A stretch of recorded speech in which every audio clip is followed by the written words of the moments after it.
Welcome in, Minnesota high school football fans. I'm here with Coach Foster of St. Louis Park. Coach, how are you doing today? Doing good. How about you? It's football season, so that means we're both doing good. Oh I yeah. first want to I first want to start the interview just by uh, giving you a chance to give me kind of your career arc as a coach. What led you up to get the job? Just lay it all out there. Oh sure. So back in it's funny. I can kind of find my timeline because my son, who played for me, was born in 2007. Well, that's when I started coaching in 2007 at St. Louis Park High School. So I started as a JV coach. Came aboard before then, about 2005. I was more of the basketball realm, doing basketball. I worked at not North Commons, Falwell Park over North Minneapolis, doing volunteer work back in 2004, 2005. So I did basketball all the way up to about 2006. I joined St. Louis Park Middle School football program, and I was coaching seventh and eighth grade for 2 years, for 1 year in 2006, and in 2007 I got hired on by our athletic director Andy Ewald at St. Louis Park High School, and I started my career there. I was fresh, just wanted to learn what I could. Didn't realize how integral the high school football was. Of course, I'm an old school. I'm actually from Georgia. Yeah. I was born in Jersey, raised in Georgia, moved to Minnesota in 1992. My goodness. So anyway, I started there at middle school, got hired on JV coach, loved it, fell in love with the whole coaching aspect of it. I think my first year, I think we went like 0-9, and I was still like just endorsed in it. Like I just loved it. I was in Right. the booth, I was traveling with the JV team. And then 2 years later, I got afforded the opportunity to coach the secondary. So I had my own, I was no longer JV. And then my third year, I got awarded the DC job. So it was like almost like a fast track. I'm a quick study, I love football, always love football. So I dove right in, became the DC. Then our athletic director now was a head coach, and then he left and got another coach, Vince Varkness. You might know that name. He used to coach Yep. at Burnsville. Yeah. He hired me back on the first year. I was like the pass game coordinator because I was a DC. I was humble, like I just want to still coach. Then the next year, I got awarded a DC job again. So DC for another 2 years, and then he left, and then we had another coach, Ben Wolf, who's a good friend of mine. He took the job. He used to coach at Washburn, and then the first year, because he was a DC, so I went back to being, the secondaries coach. It was like a roller coaster ride. Right. And then 1 year after that, he awarded me the DC job. So That's, then I was a DC for him for about a good 5, 6 years.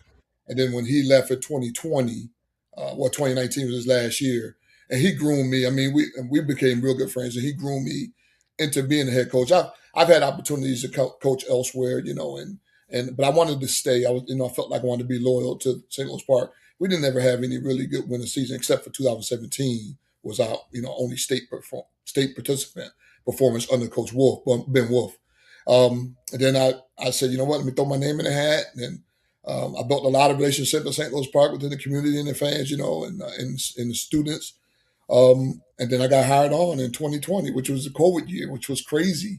yeah. Going through all of that, navigating through all that, which was very tough. But I figured, if I can get through that year, I think I'll be pretty good. So I've been there ever since as a head coach since 2020. So 19 Sounds like a years. roller coaster. It is. It really was. Yeah. I guess the coaches that came from different states, my interest is like, how did you get here? And then I guess start with that. Yeah, well, I moved. Like I said, I moved here in 1992. I'm a Gulf War veteran. You probably weren't even born. I don't know, but served in the Gulf War in 1991 in the Okay. Army, and I did my National Guard up here in Minnesota, and then I got honorable discharged, and then I finished my time, and then the reason why I moved up here is my brother was living here, and I was like, well, I wanted a different opportunity than being in Georgia after I got out of the service. Being almost getting ready to get out of service. I never attended college because I went straight to the military out of high school. I graduated in 1988 out in Glen Hills High School in Augusta, Georgia. So it's about 2 hours south of Atlanta. Gotcha. So I moved up here. I met my now wife, who's we've been together since 1993, and I have three beautiful children, two adult girls, and an adult son now who just graduated last year, 2 years ago now. Whew, that time went by fast. Um, but love Minnesota, stayed here. I actually played a little semi-pro football up here. I played with the likes Yes, of the Sting. what's that? With the Sting was one of the teams. Was Oh that no, one of yeah. them? The first year was the St. Paul Sting. And this was like back in '94. It was like crazy. I played with some good coaches. Rufus Best, who coaches out at Armstrong. He was my linebackers coach. Um, I can't even remember. It was one guy named that was out of Florida, real cool guy. But anyway, I played there. I tore my ACL like the Mm, first year at the dome. It was the old Astrodome, AstroTurf, like the old Vikings turf. It was at Holy Angels. Um, gotcha. Came back like 3 or 4 years later and played. No, I tore my ACL before then. Played after I tore my ACL playing basketball. Played for the Sting. Then I come back and tear my right ACL after Mm, my left.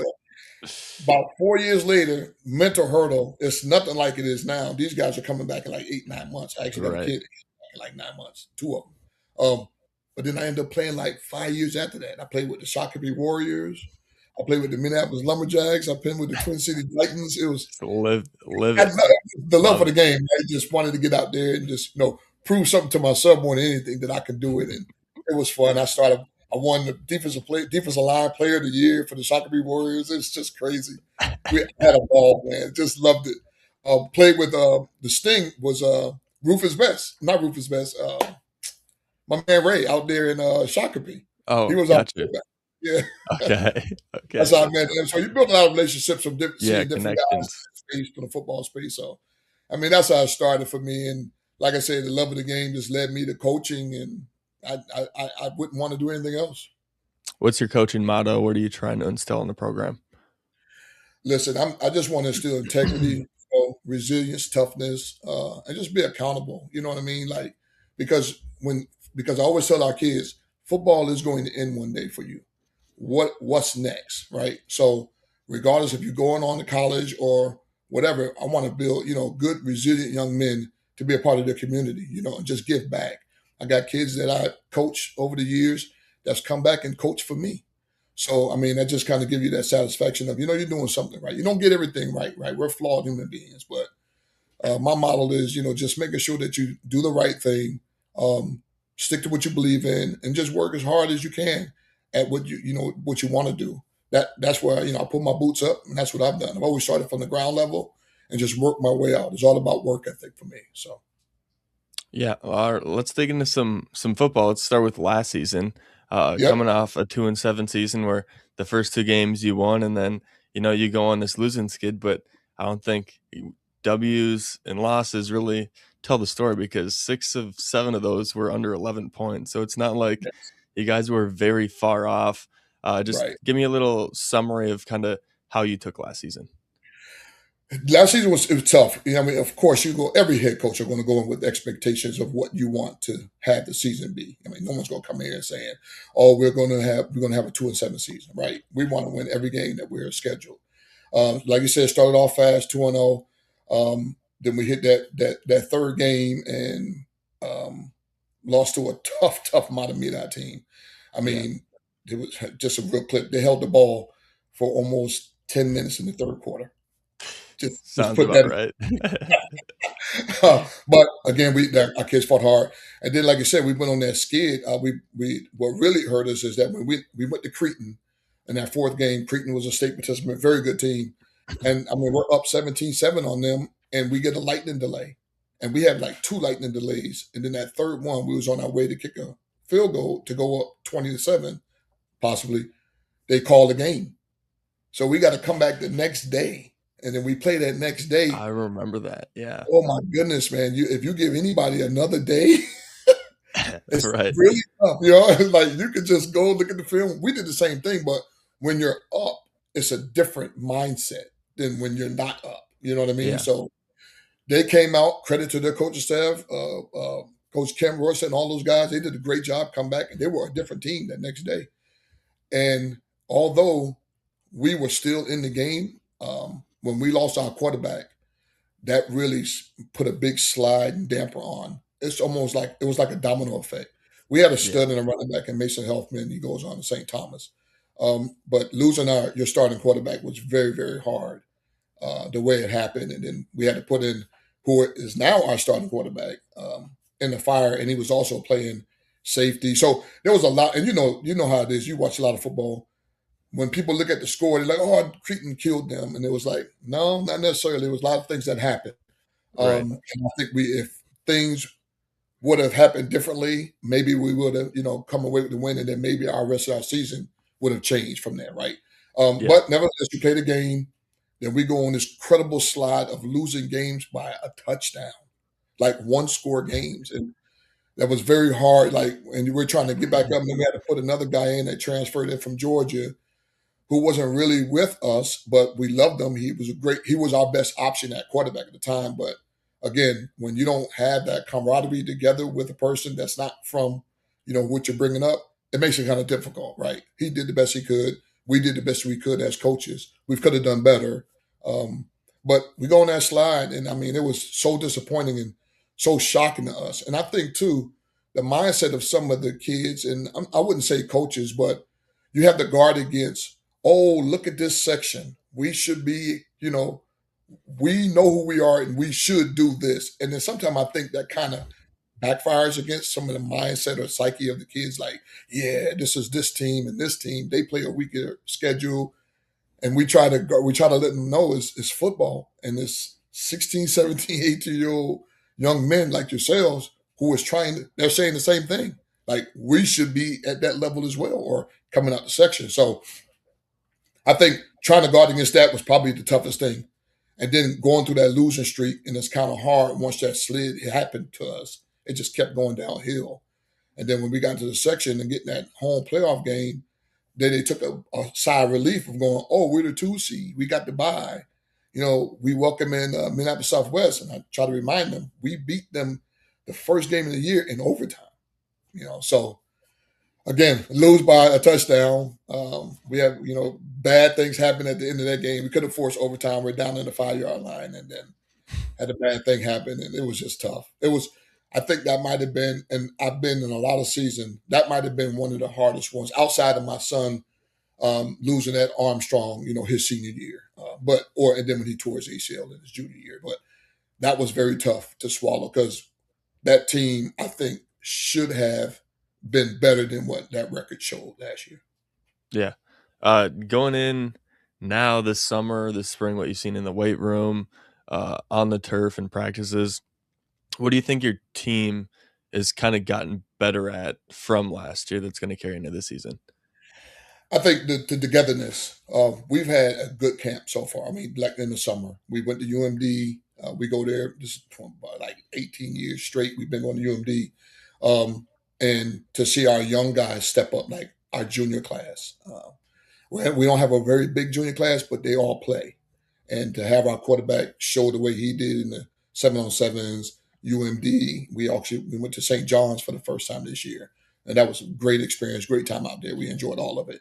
And then to move our injured quarterback from last year to his natural position, where he gets recruited for being tight end wide receiver. And he had a good camp as well. He's back after 9 months of surgery, which I still marvel at. Um, but we got a good core coming back. We have, we got seven. What did we have? 19 seniors, and I would say 15 of them are more likely going to be on the field playing for us, which is a good turnaround for us. We're building our program to get the numbers back up to where we could compete in 5A. It's tough when you go in there less than 60 kids at a time.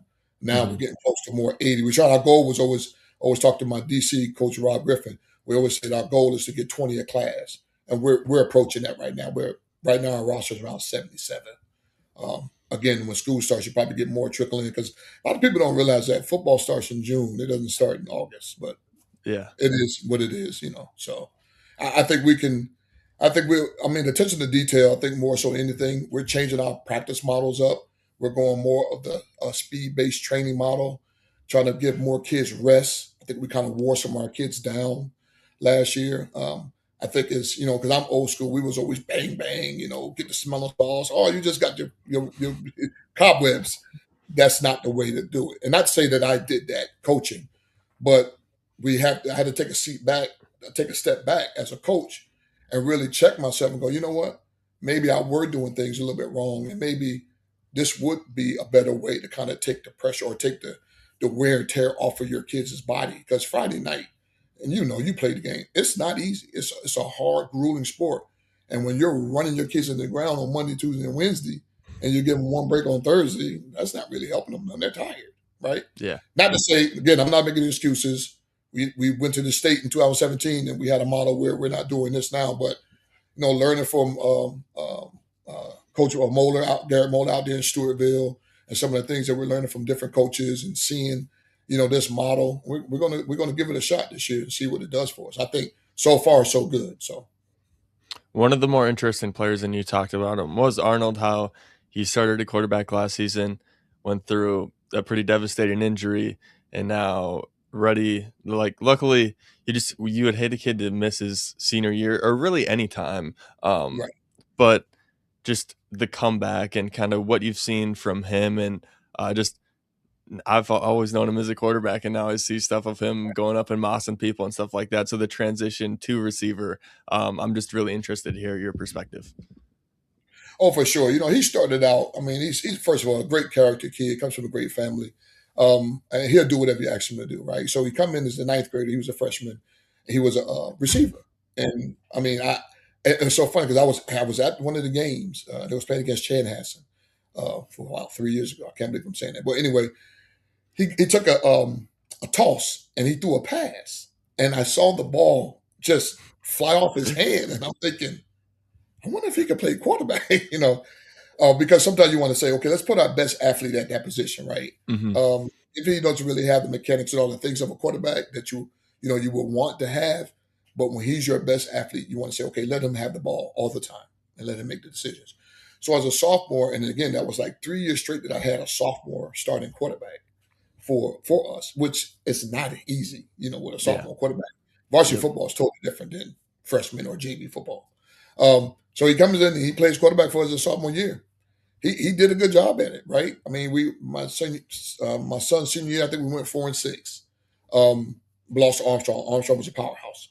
Hmm. Brought to Armstrong. So he did what he could do at that level, and then once he hurt himself, and we realized, okay, we start to see what our now quarterback and Carter Cohen could do once he played in one of the games last year against Park Center. And I didn't do him any favors because I put him in a bad position.